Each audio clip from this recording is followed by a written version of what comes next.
ಬೆಳಗಾವಿಯ DCC bank ತಮ್ಮ ಸುಪರ್ದಿಗೆ ತೆಗೆದುಕೊಳ್ಳಲು ಜಾರಕಿಹೊಳಿ ಸಹೋದರರು ಪಣ ತೊಟ್ಟಿದ್ದಾರೆ.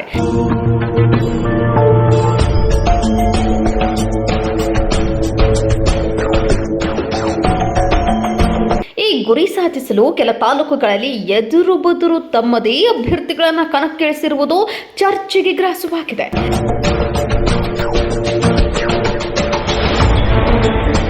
ಯಾರೇ ಗೆದ್ದರೂ ತಮಗೆ ಪ್ಲಸ್ ಆಗಬೇಕು ಎಂಬ ಲೆಕ್ಕಾಚಾರ ಈ ಸಹೋದರದ್ದು ಎಂದು ಜಿಲ್ಲೆಯ ಜನ ಮಾತನಾಡಿಕೊಳ್ಳುತ್ತಿದ್ದಾರೆ.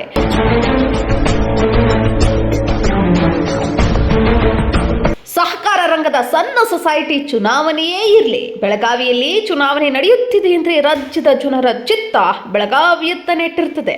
ಅಷ್ಟೊಂದು ಸಲೀಸಾಗಿ ಇಲ್ಲಿ ಚುನಾವಣೆ ಮುಗಿಯೋದೇ ಇಲ್ಲ.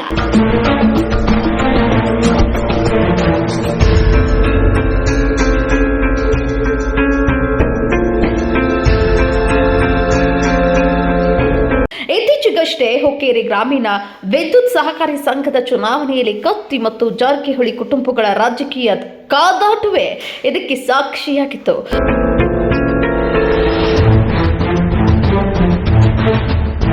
ಅದು ಮುಗಿಯುತ್ತಲೇ ಡಿಸಿಸಿ ಬ್ಯಾಂಕ್ ಬ್ಯಾಟಲ್ ಶುರುವಾಗಿದೆ. ಹೇಗಾದ್ರೂ ಮಾಡಿ ಬ್ಯಾಂಕಿನಲ್ಲಿ ಮಾಜಿ ಅಧ್ಯಕ್ಷ ರಮೇಶ್ ಕತ್ತಿ ಅವರ ಹಿಡಿತ ತಪ್ಪಿಸಬೇಕು ಮತ್ತು ಹುಕ್ಕೇರಿ ಸೋಲಿನ ಸೇಡು ತೀರಿಸಿಕೊಳ್ಳಲು ಜಾರಕಿಹೊಳಿ ಬ್ರದರ್ಸ್ ತಂತ್ರ ಹೆಣೆದಿದ್ದಾರೆ.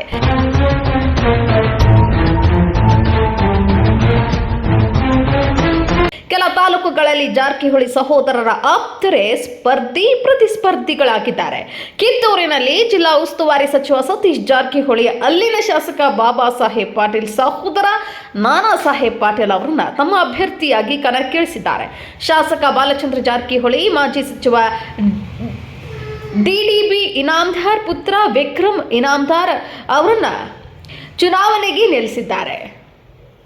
ಇವರ ಜೊತೆಗೆ ನಿಪಾಣಿಯಲ್ಲೂ ಇದೇ ತಂತ್ರ ಅನುಸರಿಸಿದ್ದು ಮಾಜಿ ಸಂಸದ ಅಣ್ಣಾ ಸಾಹೇಬ್ ಜೊಲ್ಲೆ ಅವರು ಬಾಲಚಂದ್ರ ಜಾರಕಿಹೊಳಿ ಅವರ ಅಭ್ಯರ್ಥಿಯಾದರೆ ಉತ್ತಮ್ ಪಾಟೀಲ್ ಸತೀಶ್ ಜಾರಕಿಹೊಳಿ ಅವರ ಅಭ್ಯರ್ಥಿಯಾಗಿ ಗುರುತಿಸಿಕೊಂಡಿದ್ದಾರೆ. ಹೀಗೆ ಕಿತ್ತೂರು ಮತ್ತು ನಿಪಾಣಿಯಲ್ಲಿ ಯಾರು ಗೆದ್ದರೂ ಜಾರಕಿಹೊಳಿ ಸಹೋದರರ ಬಣಕ್ಕೆ ಆ ಅಭ್ಯರ್ಥಿ ಸೇರಬೇಕು.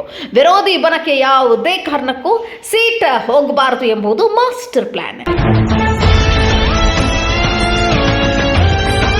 ಇನ್ನು ನಮ್ಮ ಕನ್ನಡ 9 ನ್ಯೂಸ್ ಚಾನಲ್ ಅನ್ನ ಯಾರು ಫಾಲೋ ಮಾಡಿಲ್ವೋ ಈ ಕೂಡಲೇ ಫಾಲೋ ಮಾಡಿ. ಇನ್ನಷ್ಟು ಇದೇ ರೀತಿಯ ಚುನಾವಣೆಯ ಅಪ್ಡೇಟ್ಸ್ಗಳು ಪ್ರತಿದಿನ ನಿಮ್ಮ ಮುಂದೆ ಬರುತ್ತಿರ್ತವೆ. ಇನ್ನು ಬಾಲಚಂದ್ರ ಜಾರಕಿಹೊಳಿ ಅಥಣಿ ಕಾಗವಾಡದಲ್ಲಿ ನಾವು ಅಭ್ಯರ್ಥಿ ಹಾಕುವುದಿಲ್ಲ ಎಂದಿದ್ದಾರೆ.